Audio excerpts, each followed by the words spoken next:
इस कार्यक्रम के पुण्यार्चक हैं श्री विमल कुमार दोषी अध्यापक, श्रीमती चेतना दृष्टि यशस साइंटिस्ट इसरो, समस्त दोषी परिवार बागीदोरा जिला बांसवाड़ा राजस्थान, श्रीमती लक्ष्मी देवी प्रतिमाधारी, श्री दीपक कुमार दोषी अध्यापक, श्रीमती अनीशा LIC अभिकर्ता आर्या, समस्त दोषी परिवार बागीदोरा जिला बांसवाड़ा राजस्थान, जोधावत श्री अजित कुमार, श्री नयनेश कुमार, श्रीमती आंचल, श्री तरुण कुमार, श्रीमती मोंटी हित, पार्श्व विवान, समस्त जोधावत परिवार, फर्म नवकार एंटरप्राइजेस, घाटोल जिला बांसवाड़ा राजस्थान।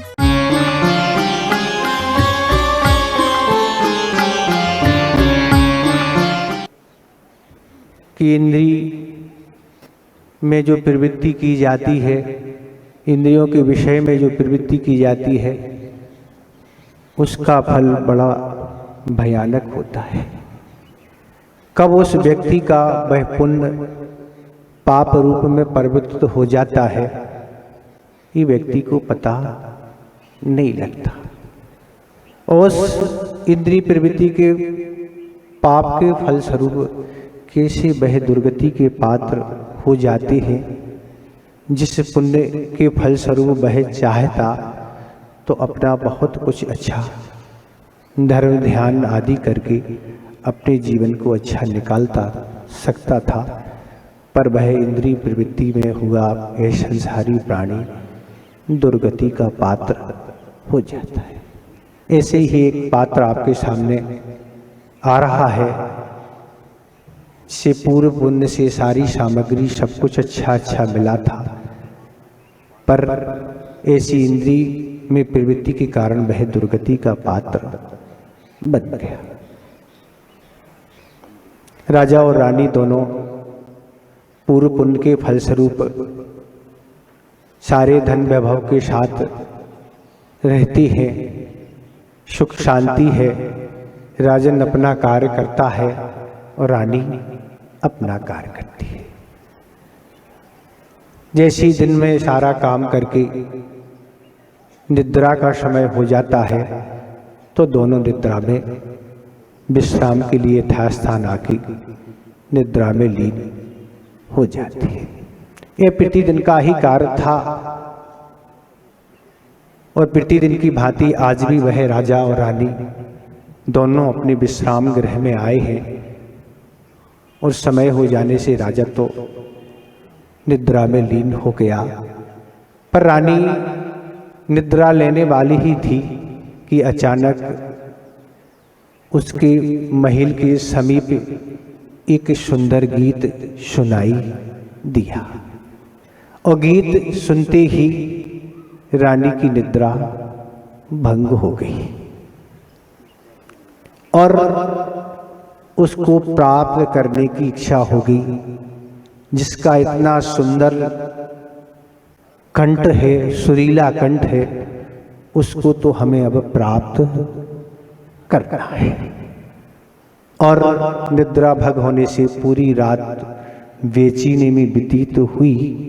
राजा तो सो रहा है, पर रानी रात भर बेचैन है कि जब तक वह हमें प्राप्त नहीं होगा तब तक हम सुख शांति का अनुभव नहीं करेंगे। सुबह होते ही दासी को बुलाया और दासी को अपनी सारी वेदना व्यक्त की कि रात में ऐसा एक गीत सुनाई दिया और बस तुम्हारा तो अभी एक ही कार्य है कि जैसे बने उस व्यक्ति को हमें प्राप्त कराना है। तो की दासी तो दासी है, जैसी रानी की आज्ञा होगी।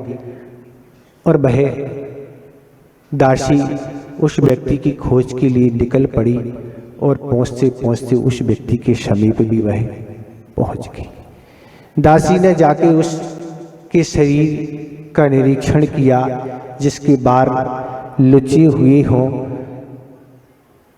और नाक दबी हुई हो, मुख भी अलग प्रकार का विकृत हो, दांत भी अलग प्रकार के विकृत हैं, पेट जला हुआ है, हाथ पैर दोनों तिरछे हैं और हाथों में मलमूत्र लगा हो। शरीर का रंग काला है, सारे शरीर की विकृति अलग प्रकार की है।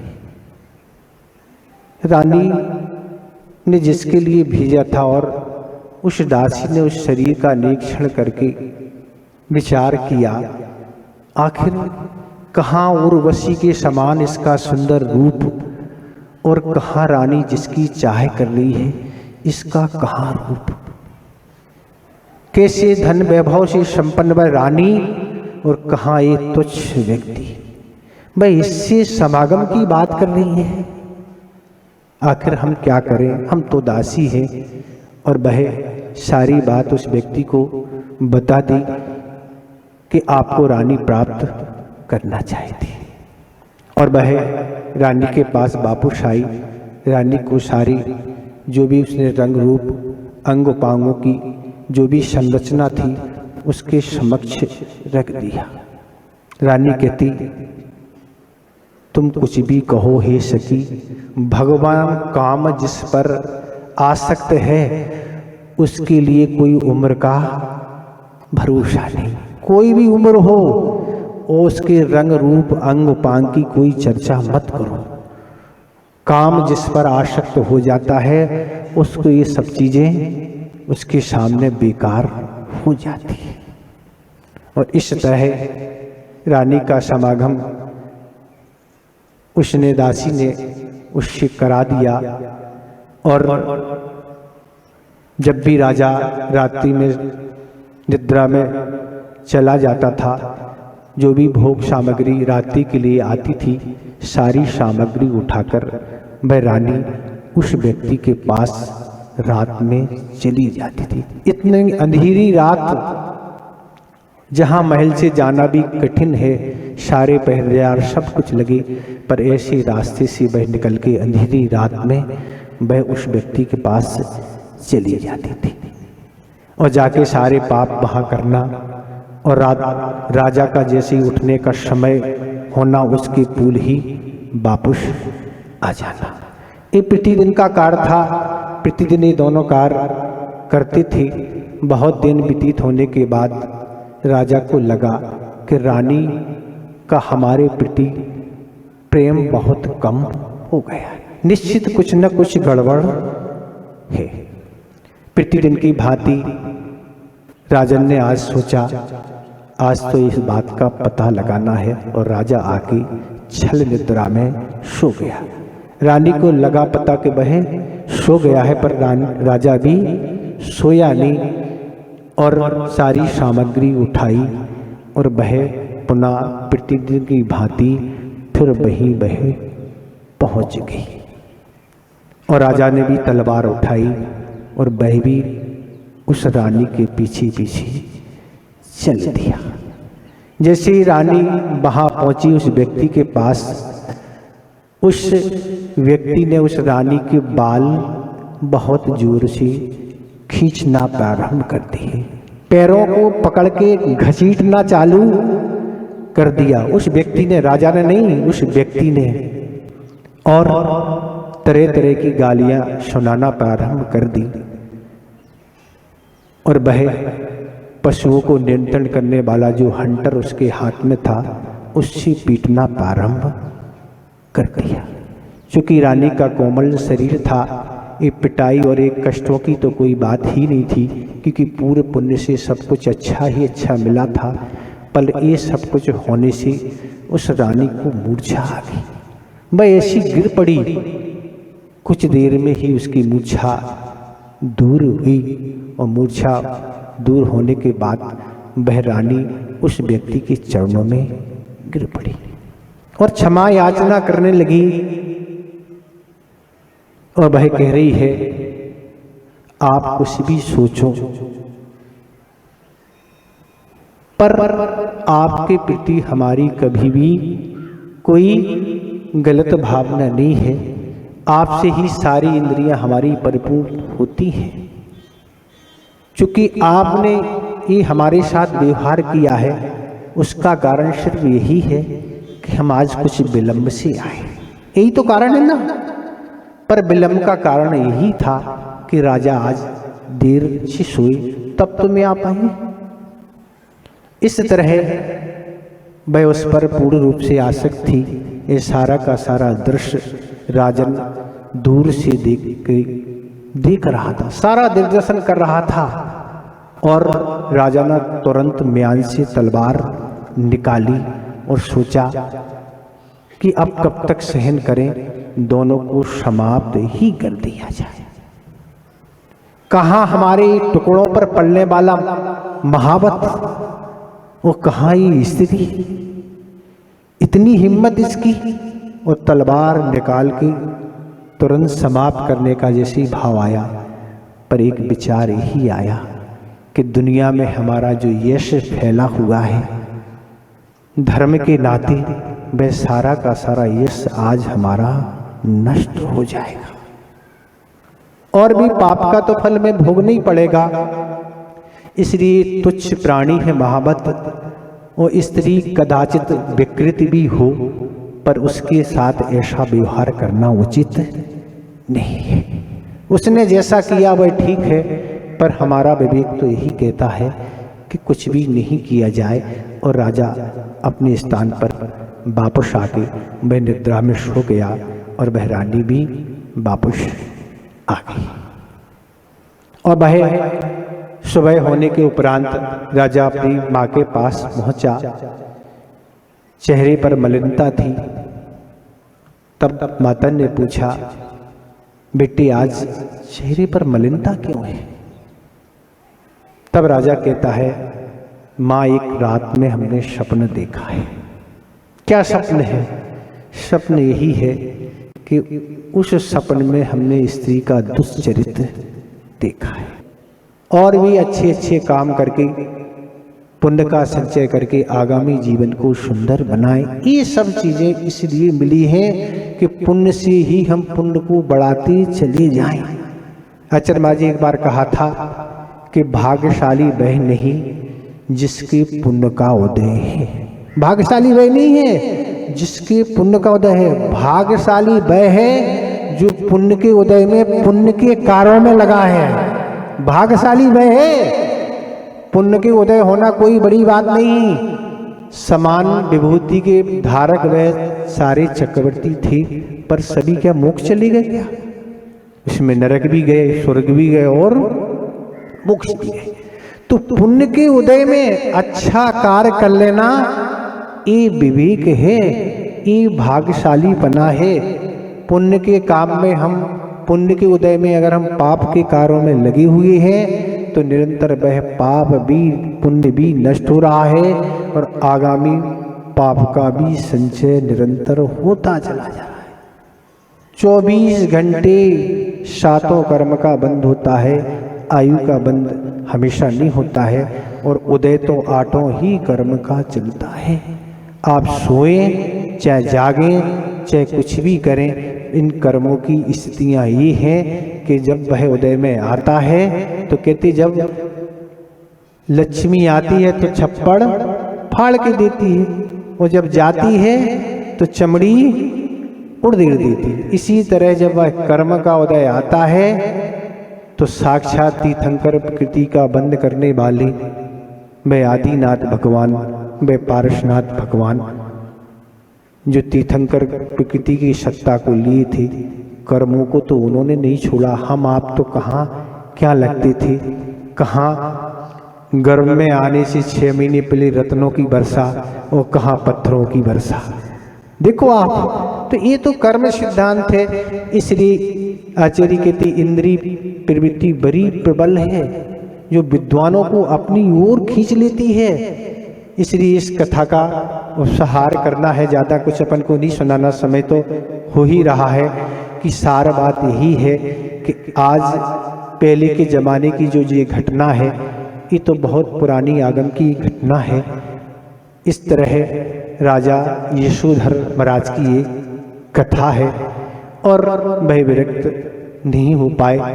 तो इस तरह से जब तो इंद्रिय भोग की सामग्री सीमित थी तब कुछ नहीं होगा, न कंप्यूटर था, न टीवी थी, और न मोबाइल थी, न तरह तरह के साधन गीत संगीत आदि के थे, सीमित ही साधन थे। पर एक कर्णिंदी के कारण उस रानी को दुर्गति का पात्र बनना पड़ा। पर आज तो साधनों की कोई कमी नहीं है। कितने साधन क्या हैं, तो कुछ नहीं महाराज, अब नहीं चाहिए, बस एक मोबाइल ही क्या है पर्याप्त है। और खोटा मन चाहिए, वो तो खोटा है ही ना, खोटा मन है हमारे अंदर।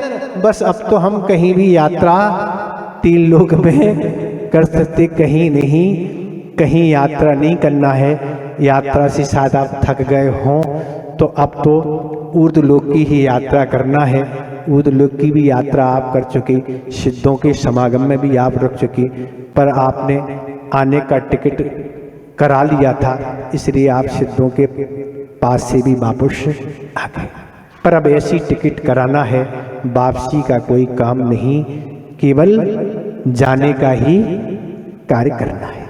तो इसलिए एक कथा रखने का यही आशय, हम तो यही सोचते रहते हैं कि व्यक्ति के 24 घंटे कैसे निकलते हैं। निरंतर कहने को पुण्य संचय हम केवल सम्मिलित होने से सोचते होंगे, पर ये नहीं। आचार्य महाराज ने ये कहा था कि अभिप्राय से गुणस्थान बनते हैं, आप क्रिया से नहीं। आचार्य महाराज ने कहता क्रिया से गुणस्थान नहीं, अभिप्राय से गुणस्थान बनते हैं। इसी तरह हमारा क्या अभिप्राय है, उससे ही पुण्य और पाप संचय हुआ करता है। आप पुण्य के कार्यों में बैठे हैं, धार्मिक कार्यों में बैठे हैं, और हम सोच रहे ना महाराज पुण्य हो रहा होगा, तो ये कोई नियम नहीं। हमारा अभिप्राय क्या है, हम क्या सोच रहे हैं, क्या हमारा उद्देश्य है, किस तरह के हमारे भाव हैं, इस तरह से ही पुण्य और पाप का संचय हुआ करता है। इसलिए कहने का अर्थ ही है, ऐसे साधनों से बचना होगा। आज तो बचना बहुत आवश्यक ही है, तब आप आगामी जीवन को अच्छा बना पाएंगे। अन्यथा दुर्गति के अलावा कुछ होने के लिए कोई गुंजाइश नहीं। बड़े बड़े साधक भी क्या हो गए, दुर्गति के पाक बन गए। मुनि महाराज बनने के बाद भी क्या, महाराज हमारी क्या यात्रा अच्छी होगी, तो मुनि महाराज भी जो उपशम श्रेणी चढ़ने वाले हैं, वह भी निरोग और नरक चले जाते हैं। छायक सम्मिलन नहीं होने के कारण ये सारी स्थितियाँ बन जाती हैं। इसलिए अपने को बहुत संभल के रहने की आवश्यकता है। जिन साधनों में हम रात दिन 24 घंटे अपने बिल्कुल मन को दिए हुए हैं, जुड़े हुए हैं, और हम सोच रहे हैं हमारा बहुत अच्छा हो गया। गुरुदेव के समक्ष किसी ने ही बात रखी थी कि आचार्य महाराज आज तो प्रगति का युग है, आज तो महाराज प्रगति हो रही है। आचार्य महाराज कितनी प्रगति आज दुनिया की हो रही है, नए नए साधन हमारे पास सारे उपलब्ध होते जा रहे हैं, और हम बहुत प्रसन्न और खुश हैं, अपना जीवन बहुत निकाल रहे हैं। तब गुरुदेव ने यही उत्तर दिया था कि आज प्रगति का नहीं, आज दुर्गति का युग है। जितने भी साधन आपको मिल रहे हैं, उनमें आसक्ति के साथ भोग कर रहे हैं, उससे दुर्गति ही होगी, सतगति होने वाली नहीं है। इसलिए प्रसन्न नहीं होइए, उन साधनों से बचिए और अपने आगामी के जीवन को सुंदर बनाएंगे। इस मनुष्य पर्याय की कीमत आप समझें, ये मनुष्य पर्याय कितनी कीमत से मिलती है। तो आचार्य पूज्यपाद महाराज द्वारा रचित सर्वार सिद्धि में बोधि दुर्लभ भावना के बारे में आप पढ़ेंगे, तब आपको समझ में आएगा कि आपका जीवन कितना सुखमय व्यतीत होगा। दुर्लभ बोधि दुर्लभ भावना की वह लगभग 10-12 लाइनें होगी सर्वार सिद्धि में, जहाँ 12 भावना का 9वें अध्याय में उल्लेख किया है कि मनुष्य पर्याय कैसी मिलती है। तो अपने आगामी जीवन को ऐसे आप सुंदर बनाएं, इतने हम पर्याप्त समझते हैं। अहिंसा परमो धर्म की। हेलो, पूज्य मुनिवर श्री अनंत सागर जी महाराज की, वंदनीय मुनि संघ की।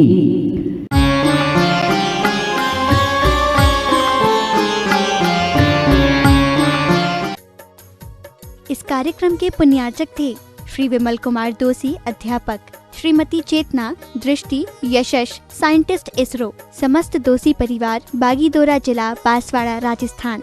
श्रीमती लक्ष्मी देवी प्रतिमाधारी, श्री दीपक कुमार दोषी अध्यापक, श्रीमती अनीशा LIC अभिकर्ता, आर्या, समस्त दोषी परिवार, बागीदोरा जिला, बांसवाड़ा, राजस्थान। जोधावत श्री अजित कुमार, श्री नयनेश कुमार, श्रीमती आंचल, श्री तरुण कुमार, श्रीमती मोंटी, हित, पार्शव, विवान, समस्त जोधावत परिवार। फर्म नवकार एंटरप्राइजेस, घाटोल, जिला बांसवाड़ा, राजस्थान।